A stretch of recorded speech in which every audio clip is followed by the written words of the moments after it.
I intend to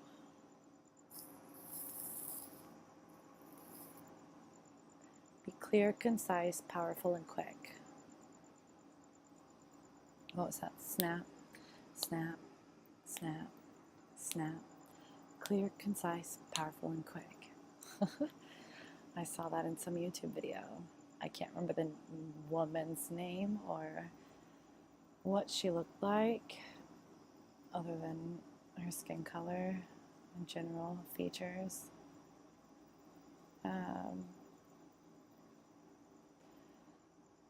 More details are coming back to me. It's interesting though, but that's a distinguishing factor.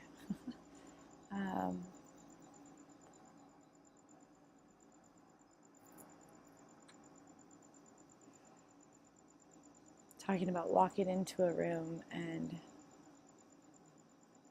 making an impact. So, clear, concise, powerful, and quick. I have been having a lot of thoughts. It's more than thoughts. I've been receiving a lot of thoughts, and a lot of them have been connecting dots that have previously felt nowhere near being a complete picture, and now I feel like I've gained a lot more clarity in terms of relationships, my relationships in general, how we all approach them in my perspective, because that's all I have. And my interpretation of other people's perspectives.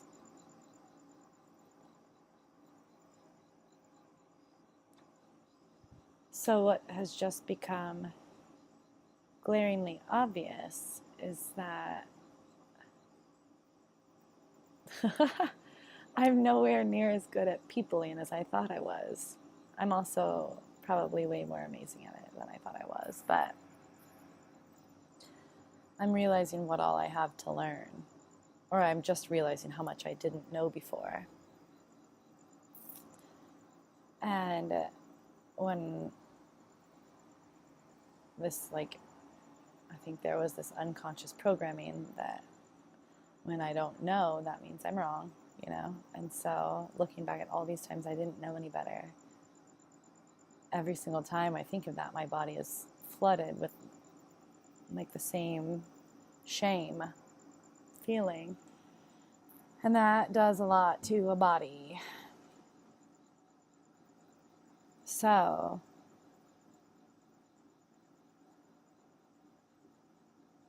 I'm practicing leaving the shame out of it and just seeing, wiping off my dirty goggles. Maybe just taking the goggles completely off and seeing the extent to which I pull back the closer I get to somebody.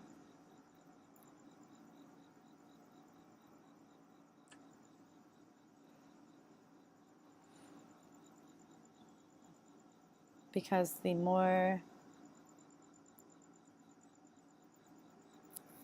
the closer I get, in the past the pattern has been, the more afraid I become of losing their love. And somewhere along the way it became established that I lose love by being wrong, So the best way to not lose love is to not be wrong, which means that I go along with whatever the other person wants, thinks, feels, says, does. And when I reach the point that I can no longer just go along, then I remove myself entirely from the situation. Ghost, as it were. I'm a ghosting hipster. I've been doing that shit my whole life without even realizing that's what I was doing. So I was having a conversation today about this pattern I've recently become aware of. It's like pick up and move, or pick up and start over every couple years. And I see now how that was like a self-protective measure.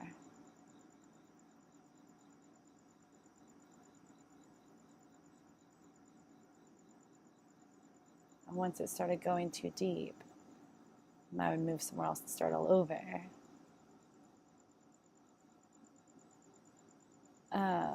I see now how that played itself out in my marriage. Like, there were lots of reasons, but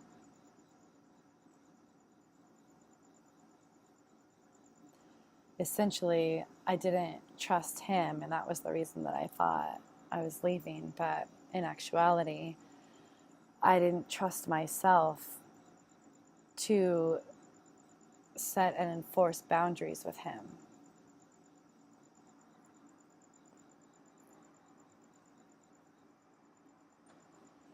And I mean, there are certain situations where, yeah, or maybe I think that's actually what happened, is I learned how to do that, and it's still, like, it got to a point where it wasn't fun anymore, because I wanted a different kind of relationship where we both want to respect each other's boundaries rather than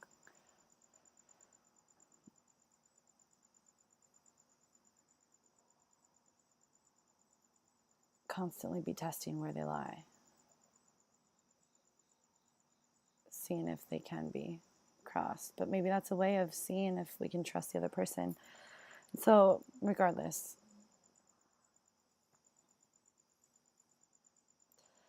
I don't trust other people, but what is really so I could blame that on why I pulled back, but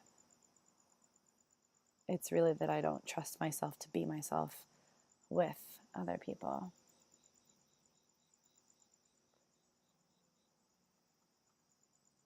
And I haven't, in the first 32 years of my life, given myself much reason to trust me in that arena. I'm practicing now, and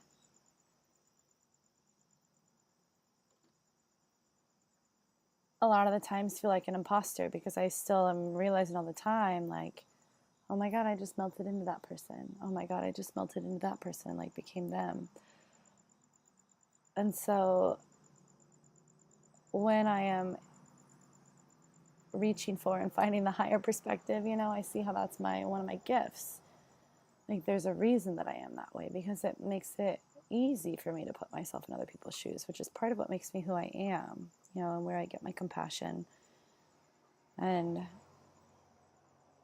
empathy, or, that's where my love for people comes from, because I can understand most feelings, maybe not most situations, but most feelings that are underneath most situations, because I may not have lived it, but I've lived it through somebody else, because I lived the first 32 years of my life in other people's shoes. 33, shit, I'm still doing it all the time.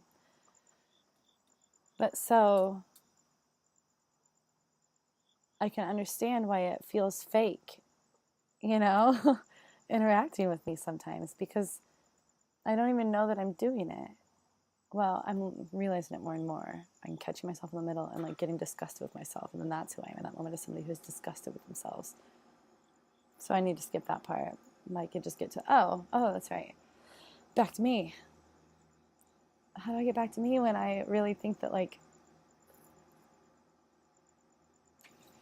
Jim Carrey style me doesn't exist?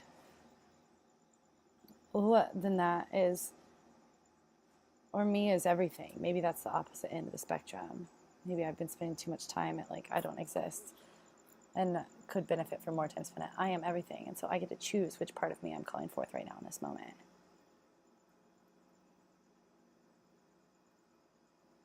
So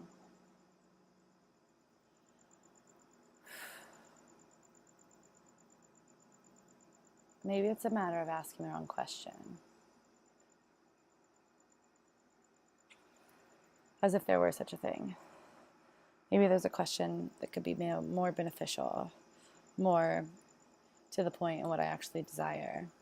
which is, who do I want to be? Who do I choose to be in this moment? Do I choose to be this helpless little girl who doesn't have any of the answers? Do I choose to be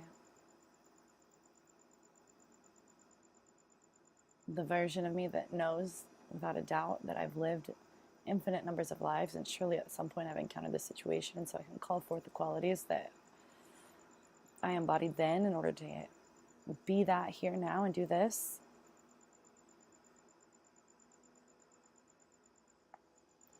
Do I choose to be what's that blended being that feels the insecurity and the lack of confidence, but also knows deep down that it's bullshit, that I am equipped, and even if I'm not necessarily equipped, then I can fucking figure it out, or be inspired to connect with someone else who can. I've been spending a lot of time letting a helpless little girl without realizing it. That's the thing. I think we're rarely intending to be our quote-unquote worst selves, consciously, I mean. We're getting something out of it, clearly, or we wouldn't do it. But I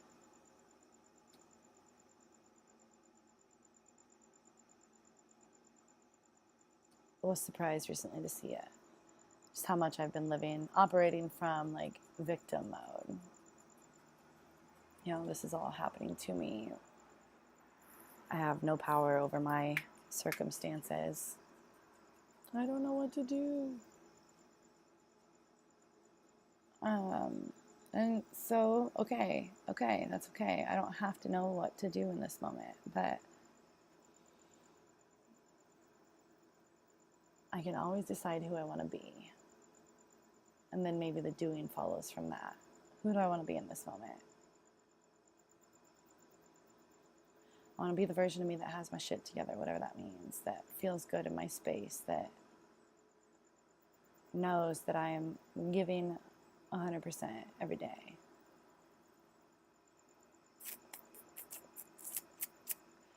So, yeah.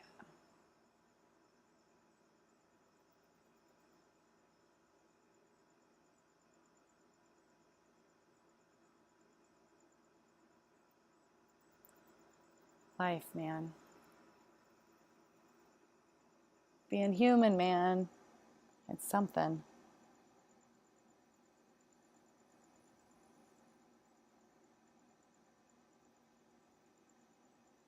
I intend to love me up close. That is something I want to do. I was thinking about that, about the people that I love. Sometimes it goes both ways. I want to love them fully, and sometimes it's easier to do that from a distance.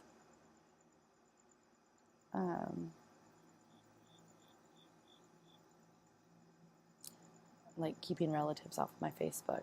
Sometimes it's easier just not to see. Easier, yeah. But what love is like, no matter the distance, yeah. So it's fair to do that to some extent. My aim is to continue practicing generating that same feeling of love, the same level of like, as close to unconditional as I can possibly get. Regardless of time, space. I'd say I'm well on my way.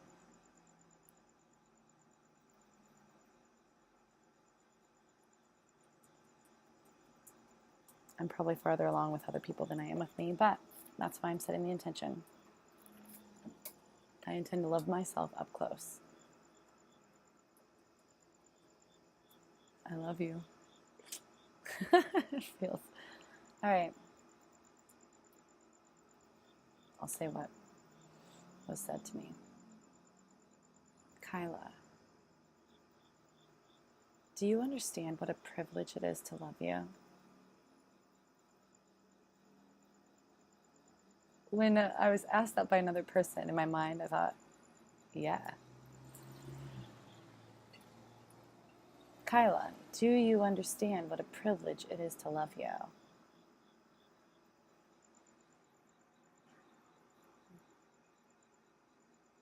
Almost.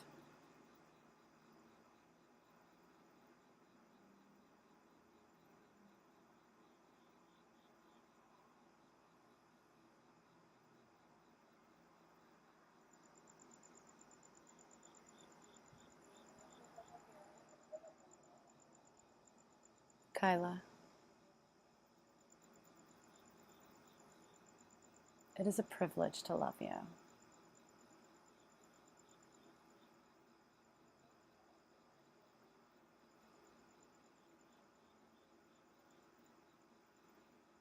Thank you for letting me love you.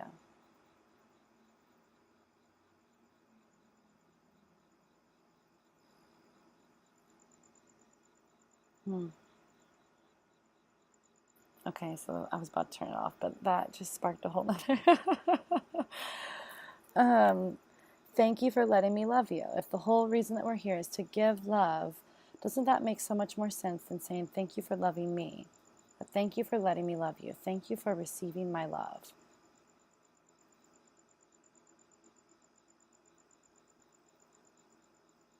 Thank you for letting me love you.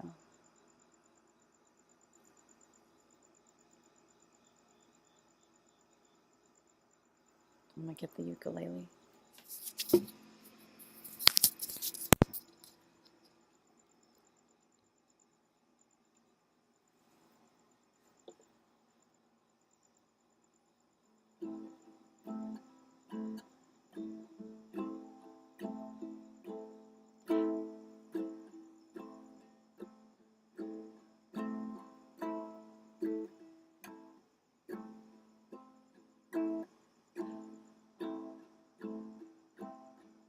Met an old man.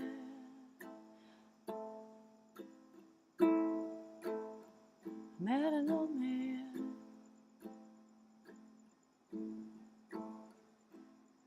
I asked an old man, what's the best way to live? Said, don't expect to get, and came here to give. The only getting is done. The only getting is gotten from you.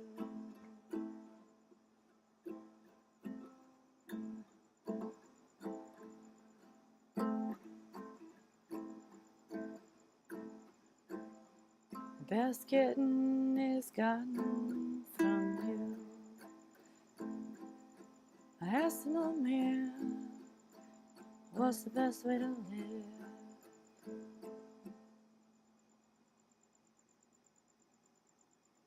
Said, don't expect to get when you came here to give. The best getting is gotten from you. The best getting is gotten from you.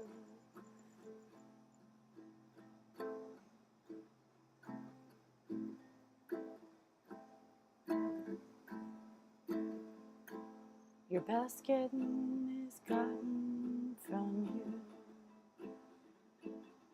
Your best getting is gotten from you. I asked an old man, what's the best way to live? Said, don't expect to give when you came here to give. The best getting is gotten from you. Your best getting is gotten from you. Your best giving is given to you.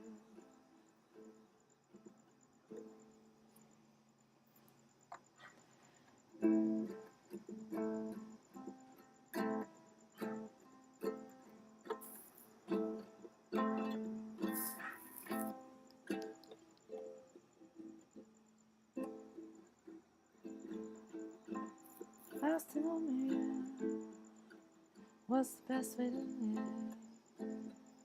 Said don't expect to give when you came here to give.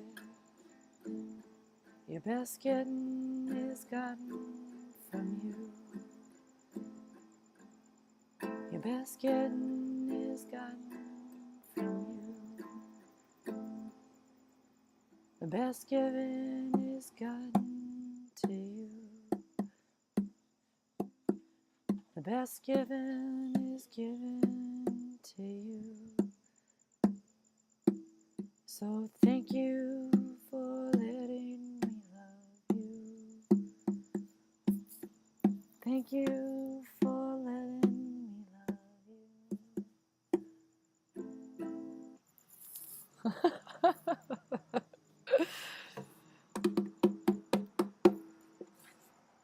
Siemens.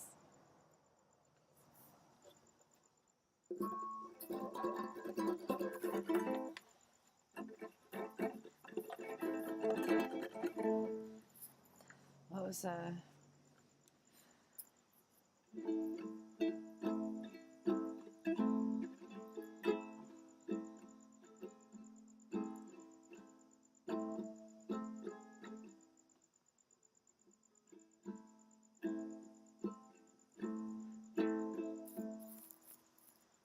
it's not that I don't love you. It's not that I think I'm above you. Or maybe it is. And I just don't realize it. 'Cause what I see is a part of me I don't like. And rather than deal with that, I fly to somewhere where it's easier to be me. Instead of accepting the me